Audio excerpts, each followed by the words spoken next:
இவர் சொல்கிறாரு தமிழ்நாட்டுல 1000 கோடி ஊழல் அது கண்டிப்பாக சிக்குவார்கள் என்றெல்லாம் நிதியமைச்சர் சொல்றாரு. ஆனா அந்த 31 வழக்குகள், அதாவது கடந்த ஆட்சியில் மொத்தம் 41 வழக்குகளில் 36 வழக்குகள் அதிமுக ஆட்சியில் நடந்திருக்கிறது. ஏன் அப்பொழுது நடவடிக்கை எடுக்கவில்லை? ஏன் எடுக்கவில்லை? அப்படி என்றால் உங்களுக்கும் அதில் பங்கு சென்றதா?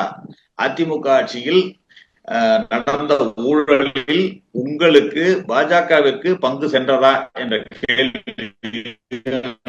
இங்கே எழுது. இன்னொன்று, திமுக ஆட்சி வந்தவுடன்,